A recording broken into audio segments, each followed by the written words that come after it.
Bienvenido al tutorial de cómo dar de alta a un empleado en Giro RH. Primeramente debe entrar a Giro RH y dirigirse al menú principal, posteriormente a Empleados y Alta a Empleados. Se abrirá una nueva ventana. En ella se muestran las claves y nombres de los trabajadores actuales de la empresa. En este apartado, usted puede verificar que la clave que desea utilizar para el nuevo empleado que se dará de alta no está siendo utilizada por otro, o en su defecto, si el empleado que quiere dar de alta ya fue dado de alta con anterioridad. Ya que haya verificado las claves, debe dar clic al signo de más para rellenar la información del trabajador que dará de alta, comenzando por su clave.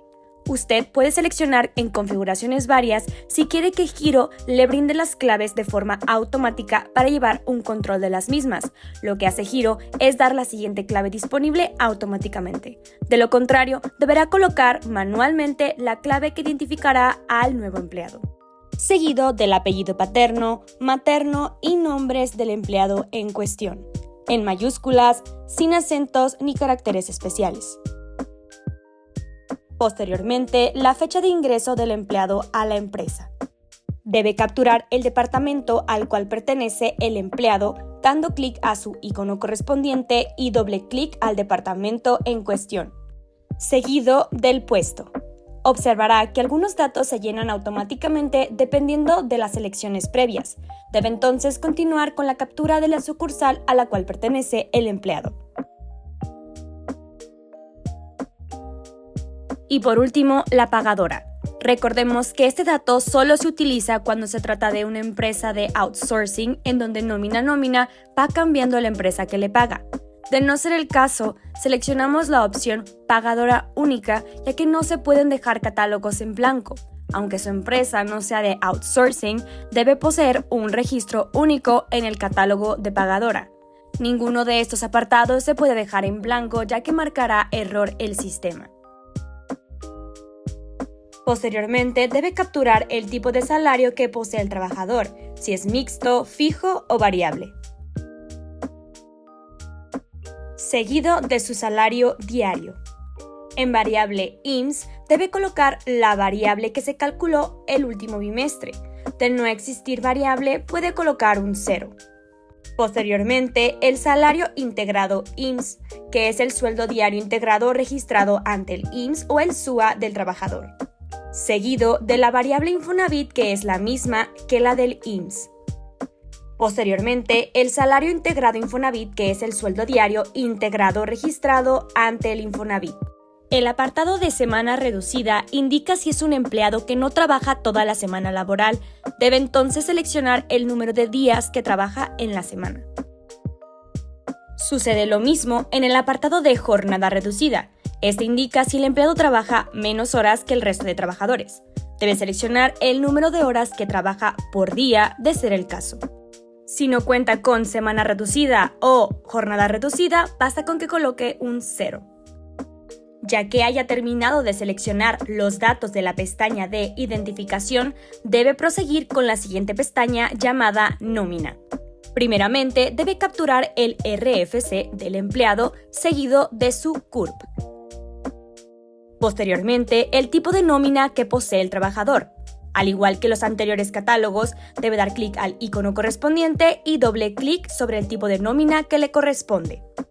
Posteriormente, el tipo de empleado, si es permanente, eventual o de construcción, seguido del tipo de pago, si es por efectivo, tarjeta o cheque. El siguiente apartado solo se selecciona si el empleado es pensionado ante el IMSS. Debe seleccionar entre pensión IB, que es de invalidez y vida, o pensión CB de cesantía y vejez. Posteriormente, el tipo de régimen al cual pertenece el empleado ante el SAT. El régimen más común es el 02 de sueldos y salarios. El siguiente dato a registrar es el banco por medio del cual le pagará al empleado, seguido del tipo de contrato que posee el trabajador. Por último, la cuenta bancaria del empleado, su clave interbancaria y su número de tarjeta. En la casilla llamada Derecho a PTU se refiere a si el empleado tiene derecho por ley al reparto de utilidades. Si tiene derecho al reparto, deberá palomear el recuadro. Lo mismo sucede con la casilla de sindicalizado. Debe palomearla si al empleado se le debe cobrar una cuota sindical. De lo contrario, se dejarán en blanco.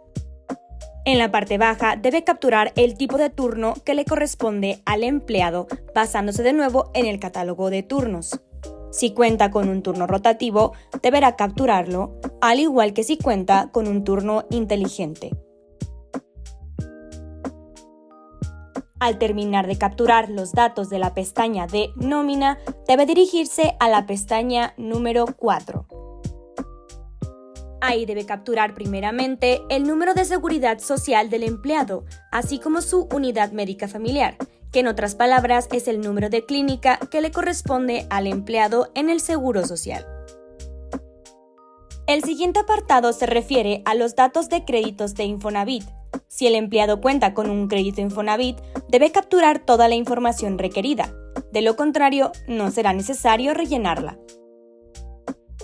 Primeramente, debe capturar el número de crédito Infonavit del empleado, seguido de la fecha en la que se le otorgó el crédito. En caso de no saber la fecha exacta, se recomienda poner la misma fecha de ingreso del empleado a la empresa, seguido del valor del descuento Infonavit, ya sea la cuota fija, el porcentaje a descontar o el valor del factor de descuento que posea el trabajador. Pueden encontrar esta información en la cédula bimestral del SUA.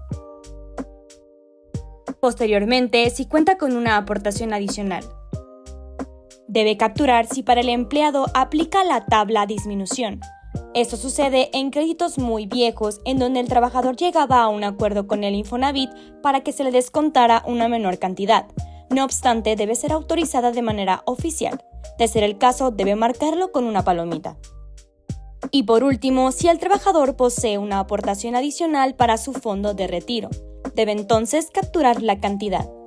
De no poseerla, se colocará un 0, seguido del tipo de movimiento Infonavit.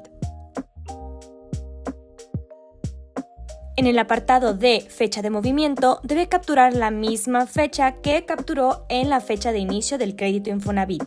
Por último, el tipo de descuento que se le aplica al empleado, ya sea un porcentaje, una cuota fija o factor de descuento. En la pestaña Extras aparece información extra que puede capturar para completar el perfil de su nuevo empleado. No obstante, los apartados son diferentes para cada empresa dependiendo de sus requerimientos.